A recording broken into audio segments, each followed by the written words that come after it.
CCN news में आज बातचीत करने के लिए हमारे साथ मौजूद हैं उत्तराखंड परिवर्तन पार्टी के केंद्रीय अध्यक्ष और लंबे समय से उत्तराखंड राज्य के लिए जन सरोकारों से जुड़े रहे आंदोलन करने वाले हमारे ऐसे आंदोलनकारी साथी पीसी तिवारी जी। उनसे जानेंगे कि वर्तमान राजनीति के बारे में और उनकी भविष्य की क्या रणनीति है, किस तरह किन मुद्दों को लेकर वो जनता के बीच जाना चाहते हैं। भाई साहब, आपका स्वागत है हमारे चैनल पर। बहुत धन्यवाद आपका, आपने मौका दिया हमको बात करने का। जी धन्यवाद भाई साहब। मैं ये कह रहा था कि अब 2022 में चुनाव है, आप लंबे समय से जन सरोकारों से जुड़े रहे हैं, लंबे समय तक आपने आंदोलन किया है।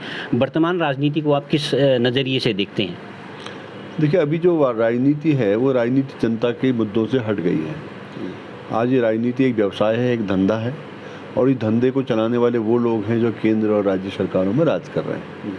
उनके लिए चुनाव एक तरह से सत्ता हथियाने का माध्यम है, जिसके लिए वो धन, शराब, तमाम तरह की छोटी बड़ी घटिया हरकतें करते हैं, और जिससे मुझे लगता है कि भारतीय लोकतंत्र और ख़ास तौर से जो उत्तराखंड की जो स्थितियाँ हैं वो बहुत ख़राब हुई हैं। और पर वो जो जनता के मुद्दे हैं, वो जनता के मुद्दे हमारे चुनाव के प्रमुख तौर पर मुद्दे नहीं बन पा रहे हैं। ये एक संकट का विषय है, और ये चुनाव कॉमन लोगों के का रह ही नहीं गया है। ये केवल बड़े धंधेबाजों का, माफियाओं का और पैसे वालों का, लूट खसोट करने वालों का, जनता के धन का दुरुपयोग करने वालों का ये बना है, और इसलिए जो है जो रिजल्ट मिलना चाहिए वो लोगों को मिलता नहीं है। अच्छा वैसा 2022 का आप चुनाव नज़दीक है, और आप भी एक राजनीतिक दल से जुड़े हुए हैं, उसके केंद्रीय अध्यक्ष हैं, तो किन मुद्दों को लेके आप जनता के बीच जाना चाहेंगे, और क्या आपको लगता है कि क्या ऐसे मुद्दे प्रभावी रहेंगे जो जनता को आप कनेक्ट कर पाएँ? देखिए, ऐसा है कि हम लोग बहुत पहले से करीब 25-30 सालों से उत्तराखंड के जितने भी जन आंदोलन रहे हैं उसमें हम लोग चिपको, वन बचाओ, नशा नहीं रोजगार दो आंदोलन, मीडिया से जुड़े हुए आंदोलन, और जो कॉमन लोगों की जो समस्याएं हैं, और लंबी लंबी पद यात्राओं के द्वारा हमने उत्तराखंड को जाना है।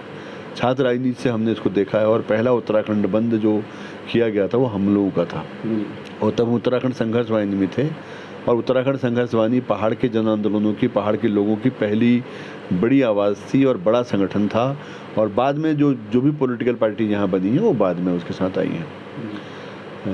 बाद में हमको लगा कि हम लोग एक व्यवस्था परिवर्तन के लिए बात कर रहे थे, समाज को बदलने की बात कर रहे थे। बाद में हमको ये बात भी लगी कि हमको राजनीतिक हस्तक्षेप भी करने की ज़रूरत है, और राजनीतिक हस्तक्षेप के रूप में हमने उत्तराखंड परिवर्तन पार्टी का गठन किया 2009 में गैरसैंण में। और गैरसैंण में 17-18 जनवरी को एक बहुत बड़ा सम्मेलन हुआ, जिसमें उत्तराखंड के अलावा पूरे देश के लोग थे, और बहुत विमर्श के बाद ये बात आई कि उत्तराखंडी अस्मिता हमारा कोर वो है। अस्मिता, हमने ये राज्य केवल एक ज़मीन के टुकड़े के तौर पर नहीं माना है। हमने इस हिमालयी जो परिस्थितियां हैं, हिमालयी और पहाड़ी राज्य की जो परिस्थितियां हैं, उन पहाड़ी राज्यों को एड्रेस करने के लिए उनके फैसले उन लोगों, जो प्रभावित लोग हैं, जो यहाँ के लोग हैं, उनके साथ तय करने के लिए माना है।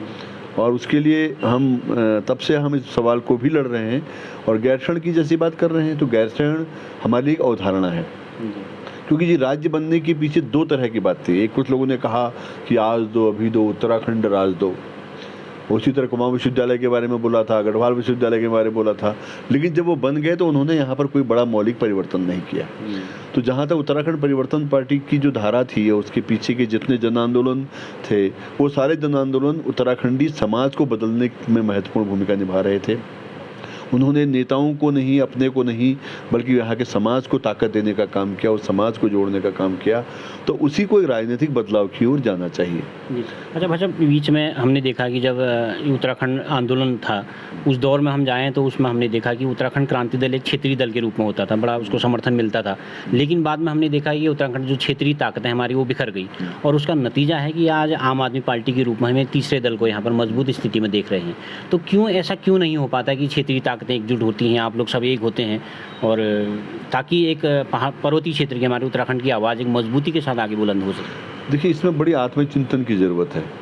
मैंने कुछ आंदोलनों का जिक्र किया है जो यहाँ पर थे, छात्र आंदोलनों से लेकर वहाँ तक, और जो ये 74, 72, 73 से लेकर जो लड़ाइयाँ शुरू हुई। और वो जो सारे आंदोलन थे, जो मजदूरों के थे, किसानों के थे, गाँव के गरीबों के थे, पूरे इलाकों के थे, विकास के आंदोलन थे, उन विकास के आंदोलनों से निकली हुई ऊर्जा को एक बृहद संगठन की ओर जाना चाहिए था। लेकिन दुर्भाग्य की बात है कि जिन लोगों ने राज्य में एक दल का गठन किया, उनमें से ज़्यादातर लोग उन आंदोलनों का हिस्सेदार नहीं थे। और जो भी लड़ाइयाँ हुई, उस लड़ाइयों का लाभ उस पार्टी को मिला। लेकिन जैसे लोगों को बिना किसी मेहनत के पैसा मिल जाता है, कोई चीज़ मिल जाती है, तो उसका सदुपयोग नहीं कर पाते। तो पहाड़ की जो मुख्य वो उसमें रचे बसे नहीं थे। आंदोलनकारी ताकतें, पहाड़ को बदलने वाली ताकतें एक तरह थी और राजनीतिक दल के तौर पर आए थे। और फिर भी लोगों ने मदद की, लोगों ने आगे बढ़ाया। लेकिन जब भी मौके आए, वो तमाम लोग अलग अलग राजनीतिक दलों के साथ सत्ता सरकार में शामिल हो गए। तो क्या निकट भविष्य में उम्मीद की जाए कि क्या ये ऐसा हो सकता है कि कभी कांग्रेस की ओर, कभी भाजपा की ओर, कभी सत्ता में कोई हिलट्रॉन का अध्यक्ष बन गया, किसी ने कुछ कर दिया। जबकि जनता में उत्तराखंडी अस्मिता को लेकर, उत्तराखंड की क्षेत्रीय अस्मिता को लेकर तब भी बहुत बड़ी बात थी और आज भी बहुत बड़ी बात है। आज भी उत्तराखंड के लोग ये बात बहुत गहराई से समझने लगे हैं, मानने लगे हैं कि जब तक उत्तराखंड के प्राकृतिक संसाधनों में जनता के स्वामित्व नहीं होगा, जनता के अधिकार नहीं होंगे, हमारी ज़मीनों पर हमारा हक नहीं होगा, तब तक हम एक बेहतर उत्तराखंड राज्य नहीं बना सकते। जनता ने गड़बड़ी नहीं की, बल्कि नेताओं ने अपने निहित स्वार्थों के लिए, अपने वैचारिक कमजोरीपन के कारण जो है इस तरह की बातें करी। और ये प्रयास निरंतर होते भी रहे। उत्तराखंड राज्य जब निर्माण हुआ था, उस वक्त परिसंपत्तियों के बंटवारे में बहुत बड़ा घोटाला हुआ, जो आज तक नहीं हो पाया है। उस वक्त हमारे जो बड़ी जो बांध थे, उन परियोजनाओं को उनको सौंपा गया। और एक छोटे भाई के तौर पर दिल्ली की सरकारों ने, भाजपा की सरकार ने, उत्तर प्रदेश की सरकार ने हमारे सारे हितों पर एक तरह से डाका डाला। और उन सब के खिलाफ जो प्रत्यक्ष मूवमेंट की ज़रूरत थी, उसमें सत्ता में जाने के कारण लोग चूक गए। और अगर लोग लड़ भी रहे थे, कॉमन लोग लड़ भी रहे थे, तो उनकी आवाज़ को अनसुनी कर रहे थे। अभी भी ये हमारे समाज की सबसे बड़ी ज़रूरत है कि उत्तराखंड की अस्मिता के लिए लड़ने वाले तमाम ताकतें एकजुट हों और वो ईमानदारी से, विश्वसनीयता के साथ काम करें। उत्तराखंड आज सबसे बड़ा एक विश्वसनीयता के संकट से जूझ रहा है, क्योंकि जो लोग संघर्षों में, जो लोग राजनीतिक पार्टी बनाकर बैठे थे, उन लोगों ने जब विश्वास लोगों का नहीं जीता, तो जो दूसरे लोग जो ईमानदारी के साथ लड़ रहे हैं, जैसे परिवर्तन पार्टी भी लड़ रही है, तो उन लोगों को भी उसका खामियाजा भुगतना पड़ रहा है। जैसे नैनीताल की लड़ाई थी, आज बड़ा भू कानून की बात चल रही है। हम लोग शुरू से उस सवाल पर लड़ रहे हैं। तराई की ज़मीनों के बहुत बड़े सवाल थे, जिसमें आधा हिस्सा उत्तराखंड के लोगों को मिलना चाहिए था। नैनीताल की लड़ाई आपने हाल में देखी। डांडा कांडा में तमाम बाहर का जो एक वो है, सरकार जो है ज़मीनें लुटा रही है। भाजपा की सरकार ने ज़मीन लुटाई, कांग्रेस की सरकार ने ज़मीनें लुटाई। और जिन पार्टियों में, जिन सरकारों में हमारे क्षेत्रीय लोग शामिल भी हुए, उन्होंने भी परिसीमन जैसे सवाल पर भी आवाज़ नहीं उठा सकी, एक प्रस्ताव तक नहीं भेज सका। तो ये सारी लड़ाइयाँ उत्तराखंड संघर्ष वाहिनी, उत्तराखंड परिवर्तन पार्टी, समाजवादी किस्म के लोगों ने वो लड़ी। और उन लड़ाइयों पर सत्ता में बैठने के बाद लोग चुप रहे। तो वो बड़ा एक संकट है। उस बुरे संकट का हल निकालना पड़ेगा। और इस बीच जो सशक्त भू कानून की बात जो आ रही है, वो एक अच्छा कोर इशू है इसके लिए। लेकिन सशक्त भू कानून की बात वो लोग भी करने लगे हैं जिनने जिंदल को ज़मीन दी थी। हरीश रावत जी आज हैं, उन्हें जिंदल को ज़मीन दी थी, मुकदमे लगाए थे। भाजपा ने अभी वो कानून बनाया कि कृषि भूमि की असीमित खरीद का कानून उन्होंने बनाया। और वो भी कह रहे हैं कि हम कमेटी बना के रखेंगे। और जितने भी मुकदमे चले हैं, झगड़े हुए हैं, इन सारे सवालों पे हमारे जैसे जो संगठन हैं, विचारधारा के लोग हैं, वो लड़ रहे हैं। और हम ये मानते हैं कि उत्तराखंडी सोच वाले वो कहीं क्यों न खड़े हों। और जो उत्तराखंड में गरीबी के मुद्दे हैं, बेरोजगारी के मुद्दे, बेरोजगारी सबसे बड़ा मुद्दा है।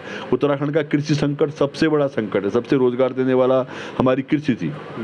वो कृषि आज पूरी तौर पर चौपट है और सुनियोजित तौर पर चौपट की गई है। जंगलों से हमारा रिश्ता ख़त्म कर दिया गया है और ज़मीनें बटी हुई हैं। कोई भी हमारे यहाँ पर आज दिन तक भूमि का बंदोबस्त नहीं हुआ। सारी गोल खाते की ज़मीनें हैं।